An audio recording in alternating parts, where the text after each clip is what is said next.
our topic is called Remembering You, Burnout and Fatigue Recovery Strategies. So it's a little bit different than our usual topics, which is, a bit more tactical around volunteer management. But today, hopefully, this is really kind of a treat for you all. I know that volunteer management and sort of nonprofit in general can be pretty, causes burnout and is relatively stressful as a job and a role. And so Sarah is here to help us and give us some advice on how perhaps we can, we can fight that a little bit. And so for those that don't know me, my name is Gung. It's pronounced like gung ho. That's easier to remember. I'm the CEO and co-founder here at Civic Champs. We're a volunteer management platform helping organizations with onboarding, scheduling, hour tracking, waivers management, all of that. My background, I came from corporate, right? And so and startups really, and so spent some time in consulting with McKinsey & Company, and then had 2 other tech startups in the past. You can see their logos down here on the bottom. We were fortunate, we sold both. And so I wanted to do something new again and thought, was always really passionate about volunteerism. And so here I am today. But I want to introduce you also to Sarah, who's the CEO of Sarah King Creates. She's lived in a bunch of places, Indiana, Missouri, California, Texas, now Florida. But I actually let Sarah introduce, sort of talk about a little bit about herself here and then say hi to you all. Sarah? Thank you. Thank you for having me. Thanks for being here, y'all. So yes, because I lived in Texas, I do say y'all, so you're going to hear that. And my pup, Colby Jack, is asleep on the couch across from me, so he's doing great. So prior to moving into learning and development, I worked in the nonprofit industry for a long time. 14 of those was in volunteer management itself. So although I love supporting anyone who cares for other people and is in a helping profession, volunteer management is near and dear to my heart. So thank you for this opportunity, Gung, for being able to be here and share. That's really, really fun. So yeah, no, we're super excited to have you. I think this is going to be a real treat for myself included. I'm looking forward to learning. Right on. But before we dive in into the presentation, just a couple quick notes, right? For folks that might be new to us, we are going to send the slides and recording afterwards. So, you don't have to take super diligent notes. The presentation Sarah's going to do, 30, 40 minutes followed by Q&A. I think it's going to be a little bit more interactive than that throughout. And then you can leave your questions in the chat. We're going to try to monitor that and tee that up to Sarah.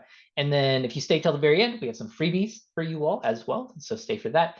And the last thing is if you have a piece of paper to write with, I think Sarah has a few activities that will take advantage of that. So if you want to grab a pen and a piece of paper, that might be helpful. So yeah, with that, we can get started. Sarah, do you want to take over? No. Yes, I will flip my slides to mine. And hopefully it will just move it right on over. And y'all, I will also say thank you, Ariana, for sharing the link we have a worksheet as well that you can download. So a lot of the activities kind of information we'll be referencing, it'll be on that worksheet. In addition, a scrap piece of paper and something to write with is fantastic. So here is, hopefully we can see this now. Does that look good, Gung? As far as my slide only, right? Not yours too? Yep, I can see it. Yeah, it looks good. Thank you. Thank you, thank you. Just get my chat up so I don't miss anything that you all chime in. Okay, perfect. All right, so imagine this with me if you would. So as a 20-year-old college student, I found myself on stage at an award ceremony at a summer camp that I worked at. Okay, so it was the end of the summer. I was a camp counselor, and it was a faith-based sports camp that I was at. So I am getting an award on stage, but this isn't your typical award. This was actually an award for coming in last. So as my director was reading a paragraph all about the ways that I put other people's needs in front of mine that summer. I looked down, I saw the plaque, and it was called I'm Third. So because of the faith-based summer camp, it was God first, others second, I'm third. And he believed in something called sustained applause. So he read the paragraph, and then I had to stand on stage while people clapped for me for a very awkwardly long amount of time. So it was very long. But that became my approach to service in the nonprofit field. I went ahead and finished my degree in social work in my undergrad, and then did a grad school program and ended up working directly in nonprofit, as I mentioned, for many years. So I recognize that as nonprofit employees, especially as volunteer managers, you are asked to wear a lot of hats all day long. All right, some of this might be your actual role. Some of it might be other duties as assigned, and some of it might just be the hats that you wear in life. Okay, so for our first activity, I would love to think of some of those that you are wearing. What are the roles? This might be things like you're a recruiter, volunteer recruiter, you're a fundraiser, you're a grant writer, you might be the bouncer of your organization, you might be a public speaker, a PR manager, social media manager, right? An actual people manager. Maybe you are, a director of a program, a supervisor. Maybe you work also in the volunteer newsletter, so communications manager. All of those. Okay, so let's start listing those out. You can either do it on your worksheet if you downloaded it and you want to type right on there. My intention was to make it fillable. I hope that worked. If it didn't, you can use your scratch piece of paper. But jot down some things, and then please, I welcome you in a moment. I'm going to give you a minute to just write it down, and then let's put a few of them in the chat once you finish your paper as well. So I'm going to play some music for us as we consider this for just a second. Here we go.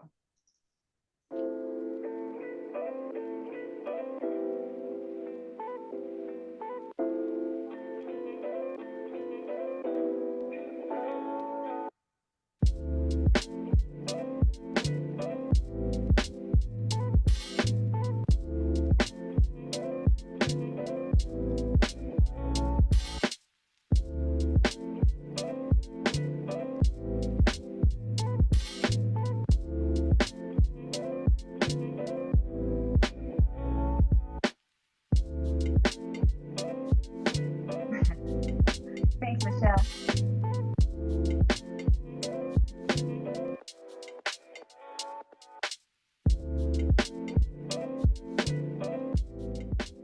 All right, I'm going to turn the music down a little just so you can hear me.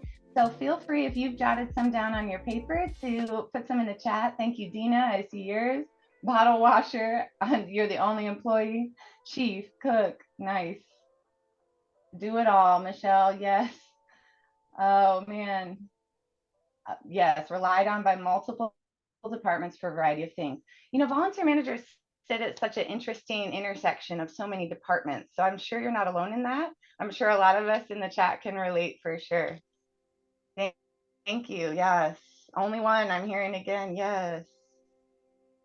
Oh, what song is it, Michelle? It's called Haze by Lotus Beats. Was that one? Cheerleader to your colleagues. Yes, Annette.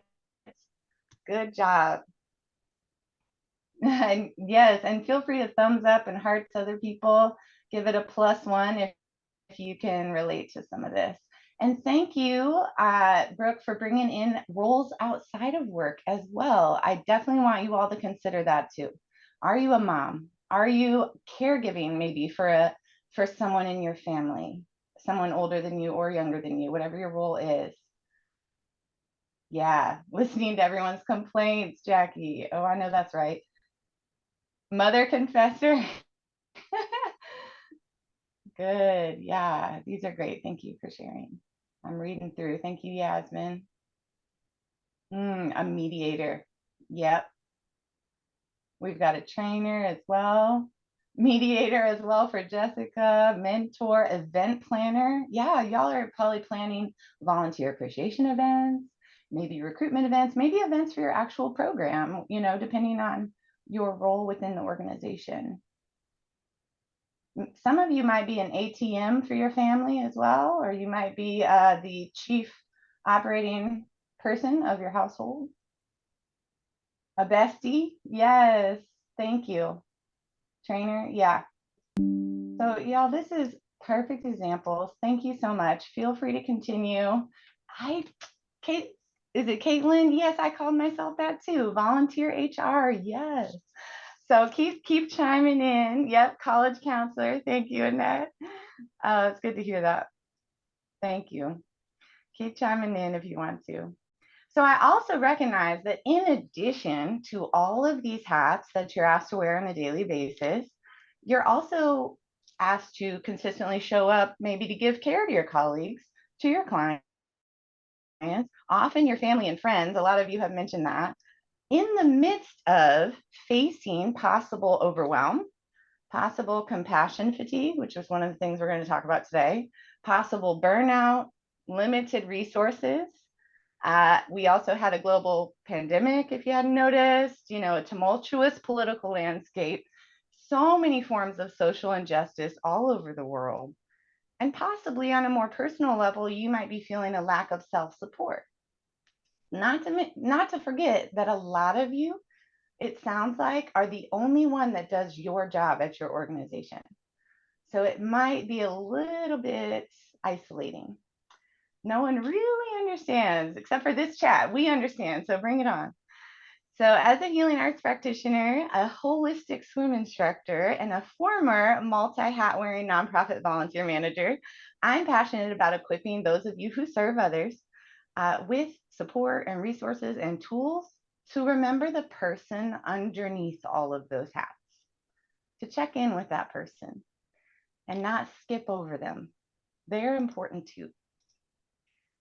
So for our next activity, we're going to do something called Note to the Giver. So let's imagine for a minute that someone at your organization, maybe it's a volunteer, maybe it's a colleague, is one of those people that puts everybody else's needs in front of their own. Okay, that they, you know, they would have won the I'm Third award that I won. Okay, let's pretend for a second. Think of one of those people. Okay. Now let's pretend that they seem to be running low on energy. Maybe they're getting a little bit more cynical than they usually were. Maybe they have like a shorter fuse. They're not being quite as open to new ideas, perhaps, as they once were. They're looking tired, or they're expressing that they're feeling really tired. So what if they asked you advice about this? What would you say to them in this scenario? So let's write a quick note, some encouragement for that giver, any advice, because they asked for it, right? We're not the type of folks that just give everybody advice since they didn't ask, but let's pretend that they asked for it. And then, you know, what would you hope for them? What would you hope for? So on your worksheet where it says Note to Giver, there's space to write there. Or of course, you can just write on your sheet again. And I'll play us more of our music while we do that. We'll take about 1 more minute to write a note to a giver.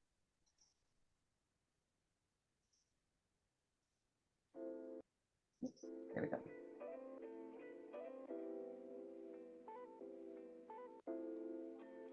If you didn't get the worksheet, by the way, if you just joined us, feel free to, I'm going to ask Ariana if you get a second to put that link in one more time, if you don't mind. Just in case we have new people. I know we've been chatting a lot in our chat. Yes, give me 1 moment.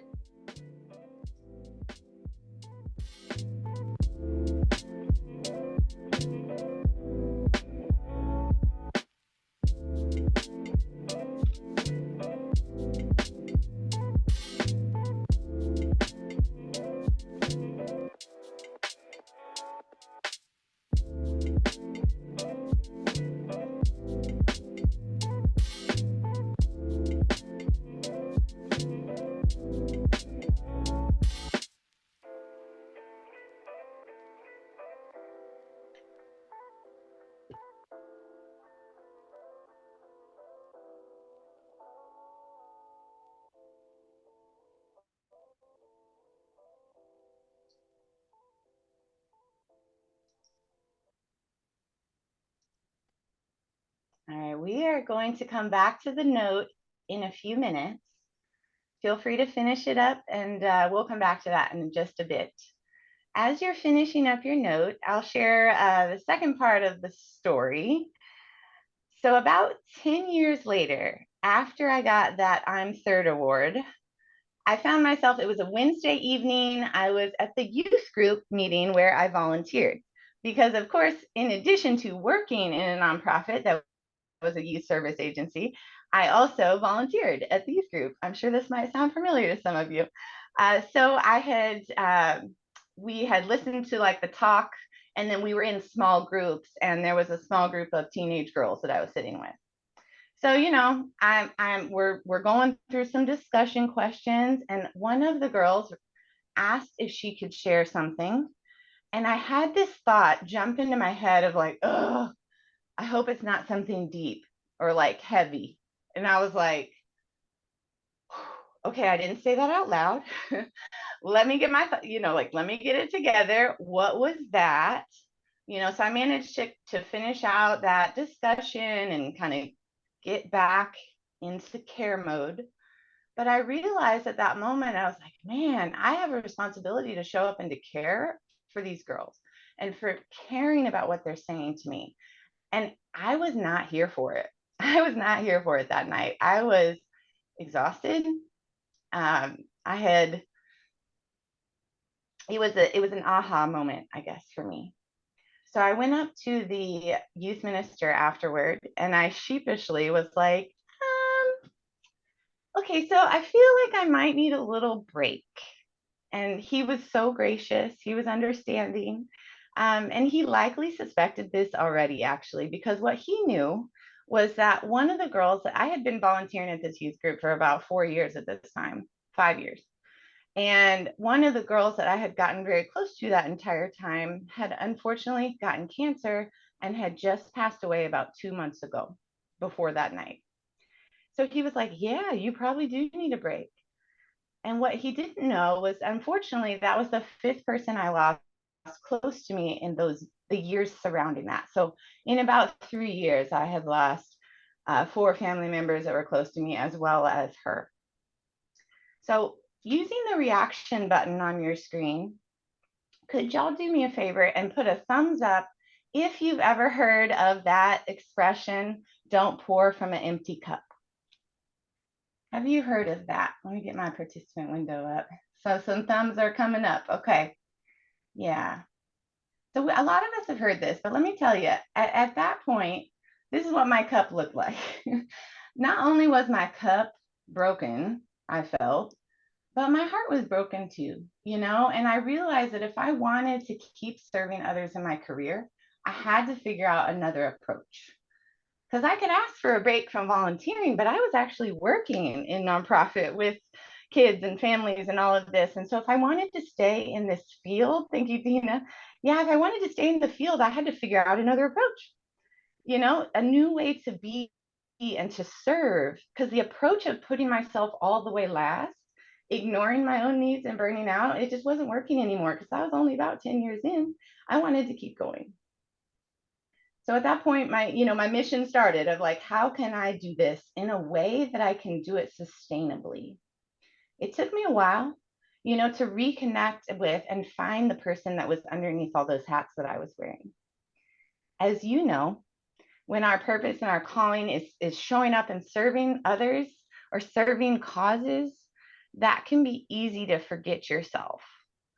And when life throws hard things your way, it can be even harder. So during this time period in my life, I believe I was not only burned out, but I was also experiencing, I would say burnout for me was more showing up as compassion fatigue. I didn't know what this was at the time or really have anyone to diagnose it, but after learning the symptoms later on, they certainly rang true to me. So according to psychotherapist and compassion fatigue specialist Francoise Machu, compassion fatigue is characterized by deep physical and emotional exhaustion, pronounced change in ability to feel empathy for patients, loved ones, coworkers, increased cynicism, loss of enjoyment of career. She also notes that compassion fatigue can transform into other stress-related illnesses like depression, secondary traumatic stress as well. So whereas burnout can be experienced by anybody in any profession after a prolonged period of doing the same thing, Machu explains that for those of us that serve others as a career, like the work that you all do, compassion fatigue is an occupational hazard. This means that almost everybody who cares about your clients, your volunteers, your constituents, who cares, who really shows up and deeply cares, might eventually develop a certain level of this to varying degrees of severity. I like this quote from Yemen. It was in the same article. It says, the expectation that we can be immersed in suffering and loss daily and not be touched by it is as unrealistic as expecting to be able to walk through water without getting wet. And yet, in my experience, I wore my ability to remain unfazed, and I put that in quotes, by client stories, by trauma I witnessed, as well as my own direct losses and workplace trauma. I kind of wore that as a badge of honor. Like, I can keep going. It's okay. It's not going to affect me. So, consider inwardly for you.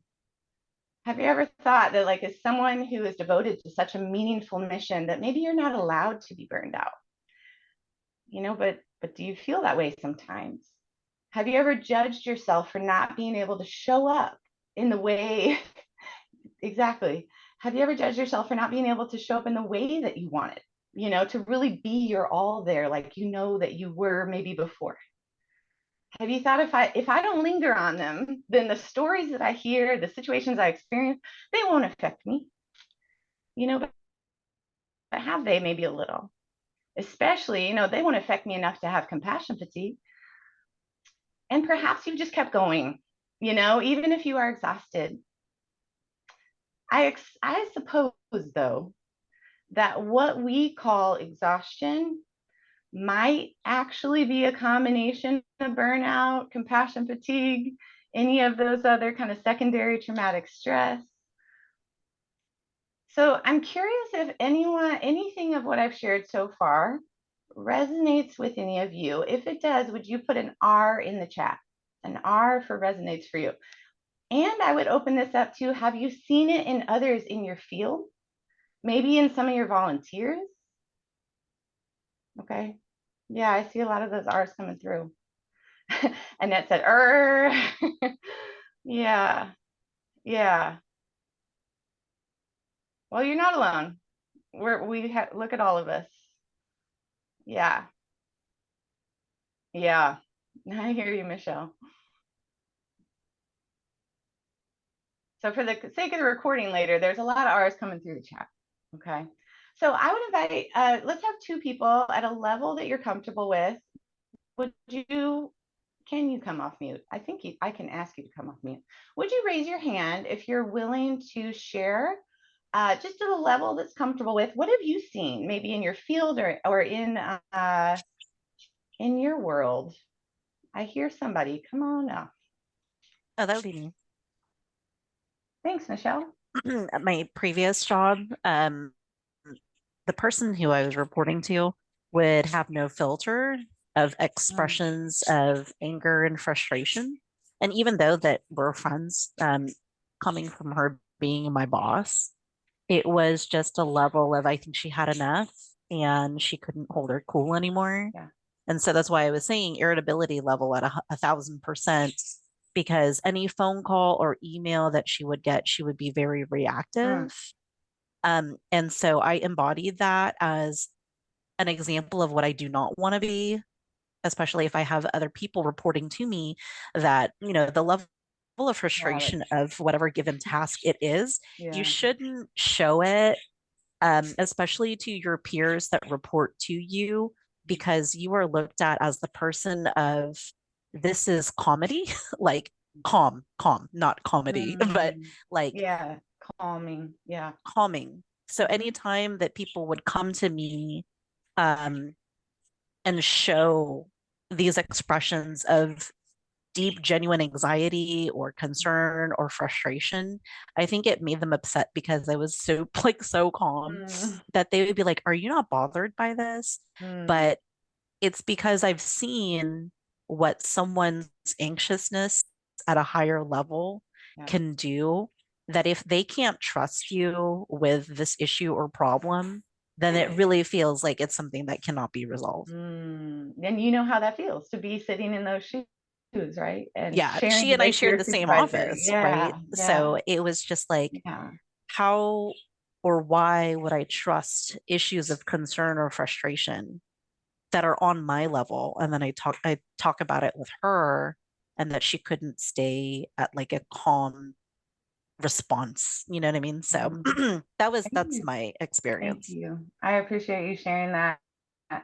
Yes, that's such a good example of kind of the extremes, right? Like going all the way. We have completely lost our ability to remain calm and in the present. Thank you, Michelle. If there's one more person, I'm happy to hear it. Let me know.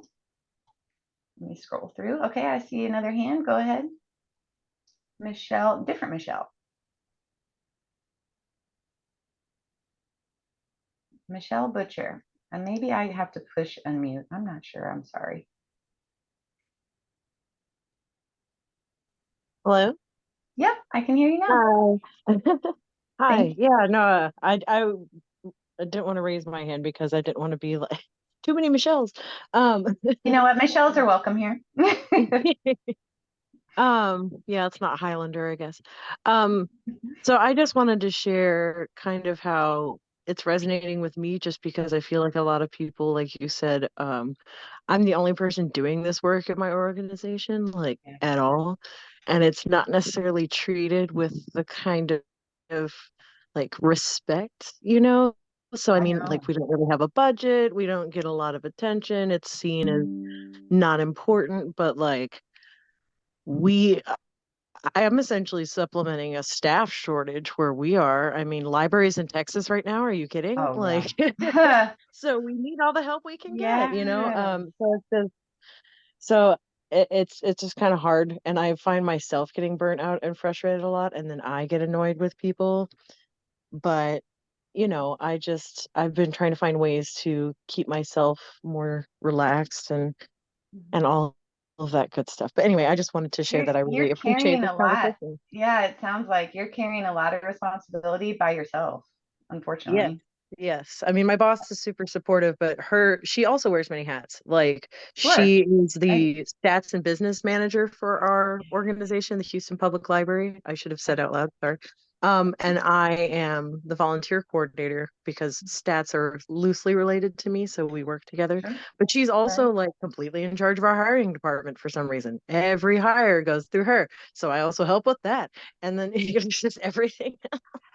I'm only smiling because like I'm sure a lot of us like you are heard and you are seen here, Michelle. I want to let you know.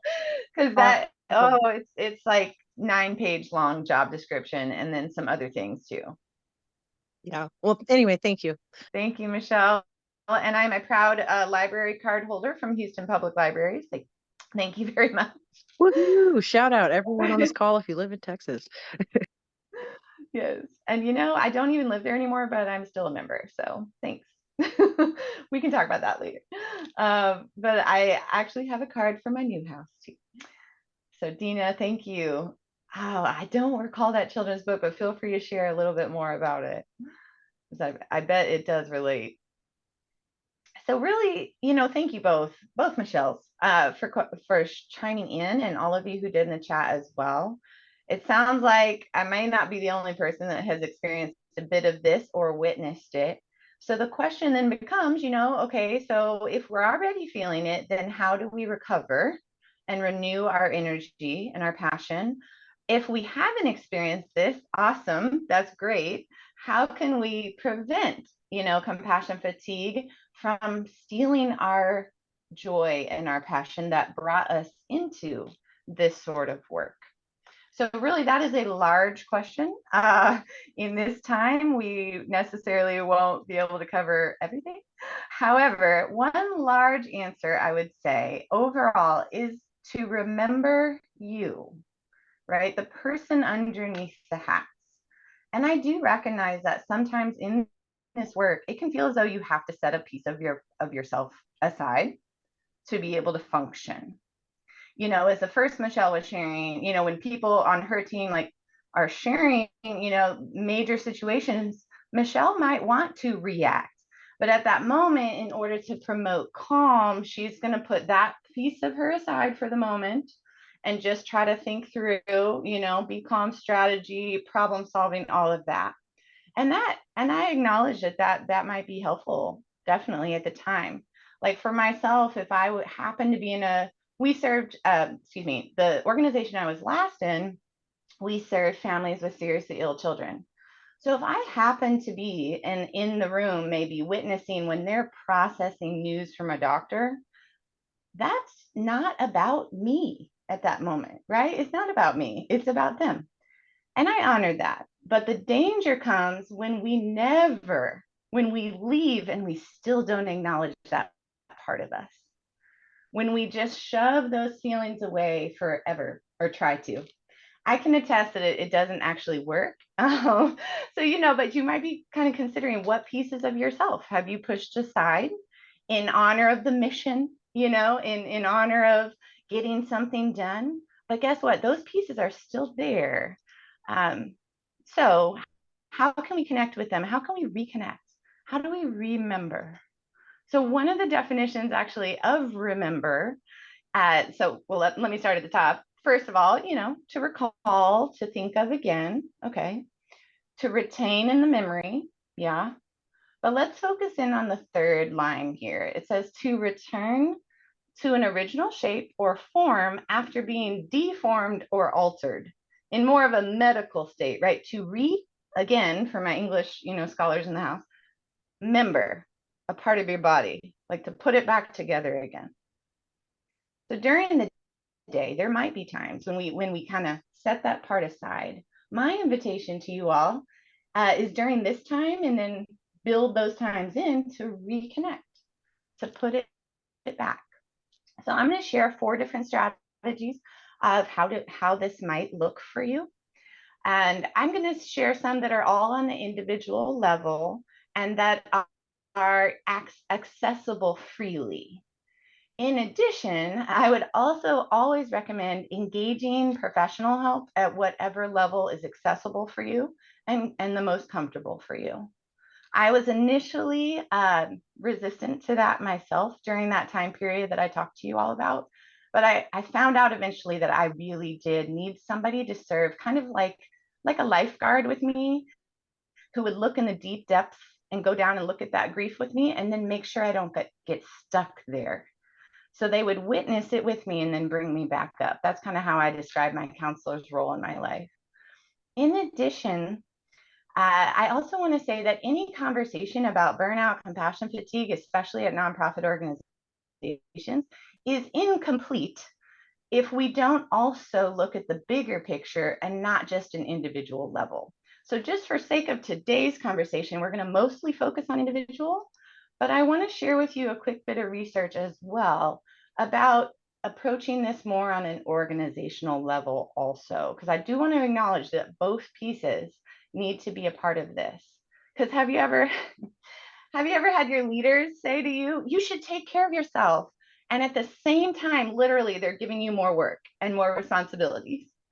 And that can feel frustrating, and it can lead to more apathy, right? And more burnout. So that's why I say it's an incomplete conversation. So this is one article, a 2022 article in the Business Horizons Journal by Gabrielle and Aguinis. And they said that they found, okay, it's a little long, but bear with me, compared to the more common individual level initiatives, organization level initiatives such as restructuring work or improving performance management are more effective and also have a longer lasting positive effects. Individual targeted methods alone cannot overcome institutional problems. Accordingly, implementing person-directed on the individual level and organization-directed interventions together best prevents and combats burnout and also creates sustainable wellness in organizations. So we are not going to have time to go fully into that, but I did want to recognize that. Ooh, I hear you, Dina. I hear you. So first strategy is going to be mindfulness, which I'm sure we've all heard of. I want to bring it in, though, in the context of if somebody asks you how you're doing and you're like, I don't even know. Sometimes it's because we just suppress, right? All those emotions. I don't know how I'm doing. I'm just getting through the day. So in order to assess where we're at with warning signs and symptoms that our compassion fatigue is going down a dangerous route, mindfulness allows us time and a moment to assess, actually, how am I doing? What is going on with me? So that you can check and see, oh man, like, oh, I did really react really strong to that. That didn't seem like that was equal to the situation. I wonder what's going on there. So mindfulness is a way to be relaxed yet focused with your brain, is what Carolyn Gregoire says, which I like that definition. The brain is relaxed but focused. All right. This has a lot of benefits, but in addition to all of these on the screen, I would definitely say self-awareness. Because if we don't even recognize that those warning signs are there, then we can't make another choice and possibly get the help that we need. So what does it look like? It can look like several of the things that you all mentioned in the chat about how do you like to refresh. So it can look like a breathing exercise, a quick meditation, a contemplative prayer, if you're familiar with that. It can also be in just a walk in nature. It could be slowing down and observing the lake or the ocean, anything that's water or nature. So I would invite us, we're going to take 2 minutes. I invite you, as in if you're not comfortable doing this, you can just, chill for 2 minutes. But if you would like to, if you're at a place where you're able, then I invite you to do a body scan with me. And this is a way to practice mindfulness.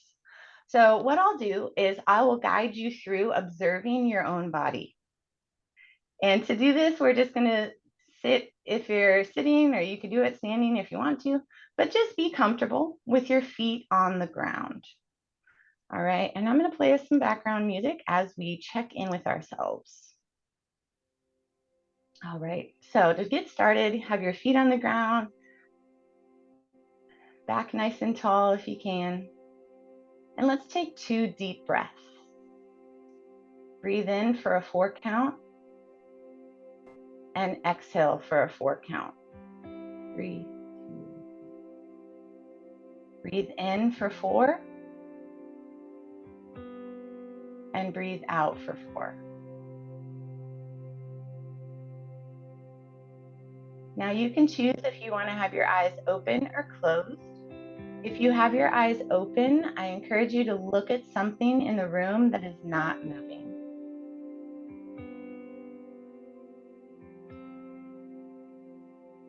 And now, without judgment, we're going to do a scan of our body. So let's start with the top, with your head. Is anything feeling tense in your head? If so, you might want to kind of rub your jaw, your forehead, your temples. You can use your hands to kind of slowly rub if anything feels tight. If your jaw is clenched, unclench it. If your tongue is at the top of your mouth, let it relax. Now keep breathing at a pace that is comfortable for you. Let's go down to your shoulders, where your neck meets your body. Maybe you want to do a slow roll of your shoulders to release some of that tension.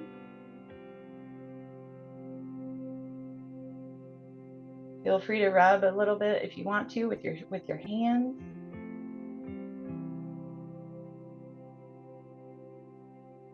Now, as you travel down, let's travel down to your gut. Are you holding your gut in? If so, let it relax right now. Try to breathe all the way so that your gut expands.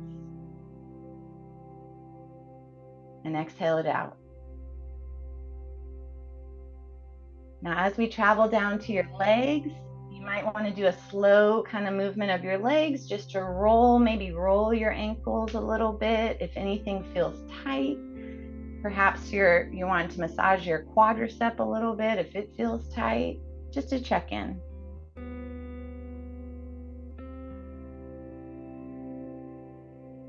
Now, as we travel back up, let's rest our hands on your heart space. Feel your heart beating. Take a couple breaths here and just feel what happens when your lungs expand and when they release.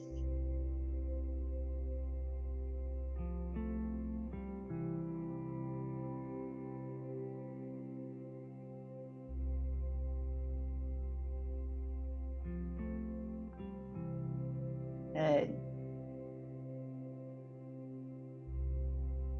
A few more deep breaths and we'll slowly, at your pace, return to the present.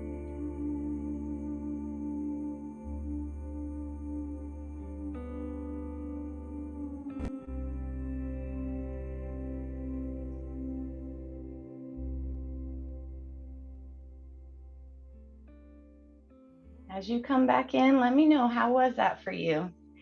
Let me know in the chat if you had, how was that experience for you? If you're asleep, you can keep sleeping and take a little nap.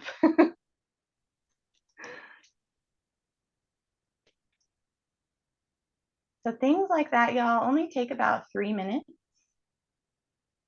Good, Caitlin, I'm glad that was grounding for you. I wonder what it might even look like to do that at the beginning of a staff meeting. How might that change the tone in the room? How might that affect the conversation that comes out? In the article I referenced from Gabriel and Naginis about healthy workplaces, they did share that one of the evidence-based practices to help employees is to provide stress management interventions and time for it during the workday. They listed actually mindfulness meditation group as an example. You might not have time in the schedule for a whole 40 minutes. Interesting, Jackie. Yes, I used to get those stress eye twitches a lot, and that's a really good awareness observation. Yes, thank you for mentioning that, Dina, the Balance app. I would also, in addition to Balance app, I would recommend Insight Timer you can do for free, and also Calm app. I definitely like having someone guide me through, because if I try to just sit there and be quiet by myself, it's not always productive for me. But Calm app and Insight Timer. And actually, y'all, on your handout on the second page near the bottom, there's a link for a blog post that I wrote where I put together a bunch of different resources for y'all. So those are 2 that I list in there, and there's more in that blog post for you moving forward. Now, I want to be mindful of time, so I'm going to keep it rolling, but just know that there are some more kind of mindfulness tools for you there. Second strategy for us today is creativity. And that it is actually a way that you can access mindfulness and that you can remember yourself, that you can remember you. So I want to do a quick poll. All right, so in the chat, put 1 through 5. 1, if you're not creative, you don't consider yourself artistic creative. 5 is, oh, thank you, Ariana. 5 would be, yes, I'm super creative. I love to do anything, singing, dancing, crafting. You know, where would you put yourself on a 1 to 5? Okay, have a good mix. Handy with a glue gun, Michelle said. Yes, okay, cool. Now I want you to know that even if you say a 1, Lucero's off the charts. I love it. Research shows that any form of expression through creativity is helpful during times of negative emotions. Whether or not you're even talented at them, it doesn't matter. It might be dancing, it might be singing, drumming, cooking, art, writing poetry. Even appreciating art is helpful. It helps you express emotion rather than repress emotion. So there was actually a study done at the Drexel College of Nursing and Health Professions. They had folks do 45 minutes of art making only 50% of them said they actually considered themselves artistic. Okay, so the rest of them were like number one on the scale. So don't worry, Wendy, it's okay. Now, they had them do 45 minutes. They measured their cortisol levels, which is a biomarker for stress, right? Before and after. It looks like 75% measured significant cortisol decrease after just 45 minutes. Oh yeah, I think it got cut off maybe, Jessica. Don't worry, I'll get that for you if you can't get the download, or if you don't have the worksheet. Only 45 minutes. So something I do as a healing arts practitioner is I teach vision journaling workshops. It's one of my favorite ways to engage in creativity. Here's some examples of what that might look like. If this is something that interests you, you might want to start following hashtags for art journaling or creative journaling. That's kind of where I draw inspiration for these. And in that blog post, I actually have, you can get free access for 50 free prompts for vision journaling for your reference that you might want to do personally, or you might want to even try it as an organization. So I would invite you to check those out. And here are two specific examples that I would love if you go ahead and give a try on one of these right now. So one would be on the left, you can write a word, whatever word that is for you that you want to invite into your reality right now. Like maybe you want to focus on hope, or you want to focus on, I don't know, peace, money. Oh, sure, I will, Judy. Another approach, oh, excuse me. So with that one, you write the word big and then you doodle around it. It doesn't matter what it looks like. It is the process that is relaxing, okay? The second option on the right is what I call mindful doodling. And this would be something to serve you if something's heavy on your mind, heavy on your heart. Maybe there's a situation that you don't know what to do with. Maybe you're just like, I don't know, this person, I'm really concerned for them. So you would put maybe their initials or their name and then doodle around that as a way to spend time and intention with that situation. So what it does is it gets it out from cycling around in your head and it puts it on paper. It's not magic or anything, but it's just simply a time to get it out and into your hands and onto the paper. So by doodling around, it's simply spending time. Maybe you want to look at it as prayer if you're a faith-based person. So feel free to try either one of these. I'll give you about a minute. I'm sorry, I know we're kind of short on time, but let's get started and you can keep doing it while I talk the rest of the time. I'm going to put the links in the chat for everybody that I mentioned while you all are doodling.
Now, as you continue to doodle, it is completely okay if you don't look up at the screen.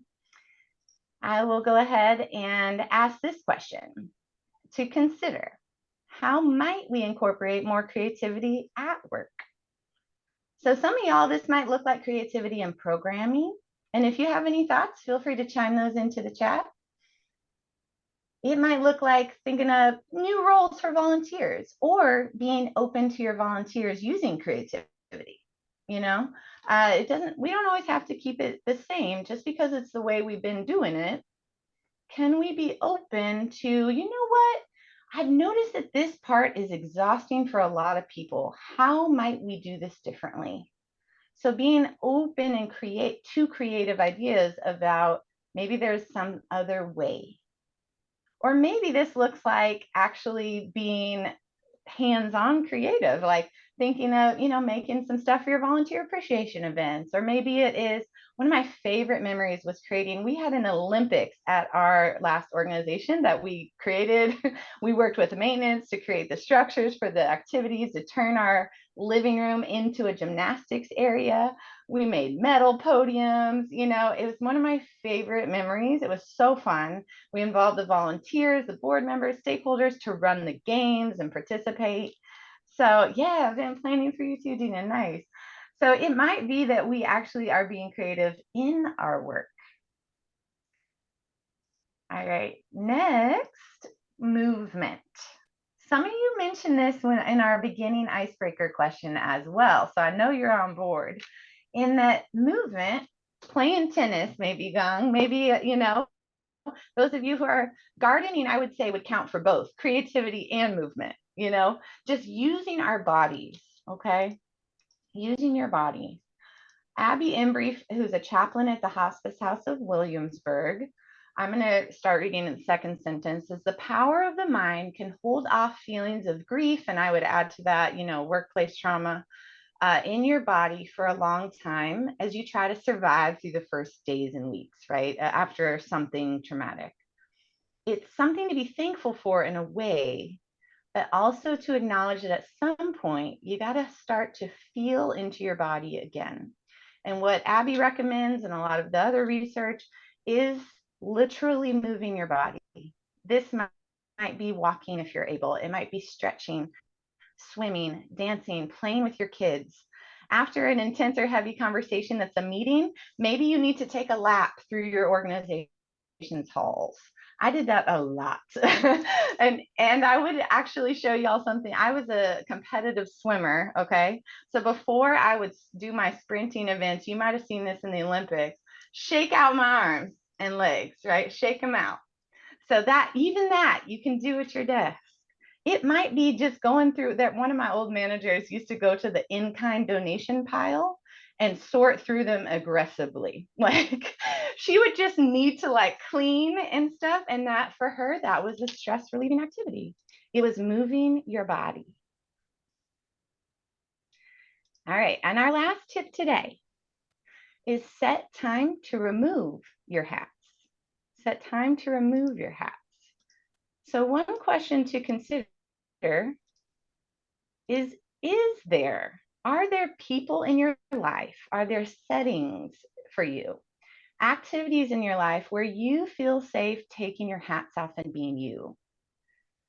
Is there any time where you feel like you don't have to show up as all those things? And I would say, don't judge yourself if your answer to this right now is no. I've been there. I was showing up in all the ways to help everybody 24/7. So here's my encouragement. If that's you, let's be open to what it could look like. To find a setting, just be open to it and you'll be amazed. Some things will come your way. For example, I ended up in a volleyball league. So for me, that is a big way that I relax. Because there, I'm a volleyball player. I'm not a social worker. I'm not a learning development professional. I'm not a speaker. I'm not a swim coach. Like I'm literally just playing. I'm not showing up as anything else than that. So something to consider is, where might that be for you? Where might that be? And then I would encourage you, what's today? Thursday, right? Between Thursday and Sunday, when are you going to do that thing? Can you do one of those things or be around that person? Or maybe it's your dog. Can you take your dog for a walk when you get home from work today? From now to Sunday, that's our assignment. When are we going to do this? So just because you have a gift for serving does not mean you need to use it in every single moment of the day, because we need to steward that gift. And in order to steward it well, that means that we don't need to overstretch it. And y'all, that was so hard for me to learn. So I say this with the utmost grace and no judgment. It was hard for me to learn that. And it continues to be something that I have to be intentional about with a rhythm.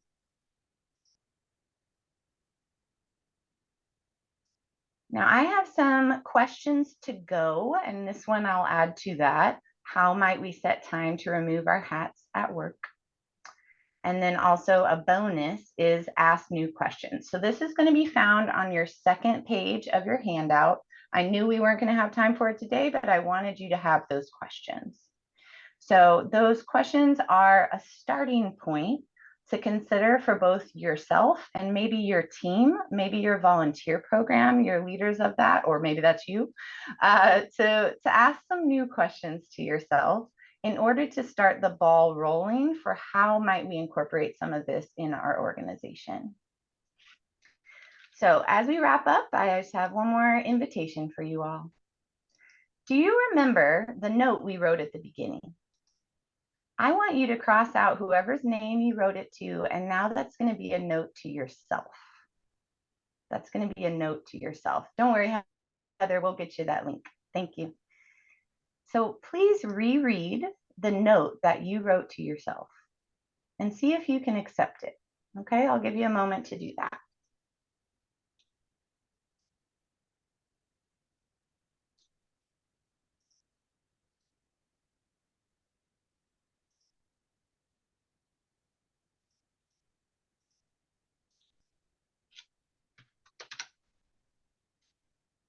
Oh, thank you, Michelle. So how does that make you feel? You know,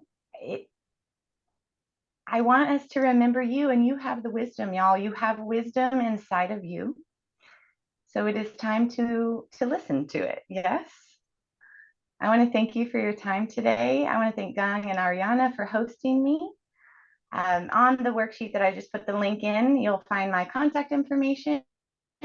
If this is something that you want to continue to talk more about, my email's on there. If you want to do it at your organization, I would be happy to do that. So thank you so much for coming. I appreciate that. Yeah, no, thank you, Sarah, for joining us. I'll give you the virtual applause on behalf of everyone. That was awesome. Yeah, I try to follow along in the exercises as well, so it was really nice. A bit of a treat. Yeah, we're gonna wrap it up here. So for real quickly, obviously not everyone knows about Civic Champs, but if you are interested in learning more about us, right, we hope to be there for every part of your volunteer journey in terms of your volunteers, so scheduling, onboarding, recruiting, engagement, etc. And if you think about the hats that you wear, right, our goal is to make sure that the hat fits. It's not an old hat, it's washed, kind of hand-me-down, and you have the tools you need to maybe you know, do the things that you really love, as opposed to you know, manual clerical work, right? And so there's, you know, some tools here. We won't get into it necessarily, but here's a couple screenshots, and you'll get this presentation as well, so you guys can look at that at your convenience. And then at the end of that, we also have Sarah and my contact as well. And so like Sarah said, please feel free to reach out to me as well if you have questions. And last but not least, we have a promotion, right? 20% discount if you book a demo with us. So actually second to last for least, here's that last not least, which is we love to get your feedback. And so we'll put that here in chat, and then in our follow-up, we're gonna have a little link to, we're always looking to get better in terms of our webinars. So if you loved having Sarah here, let us know. Unlikely you didn't love her, but you know, any feedback is always appreciated. So thank you, everyone. And yeah, we're a minute over here, so we'll let you all go. But yeah, Sarah, thank you again for being here with us and giving us the guidance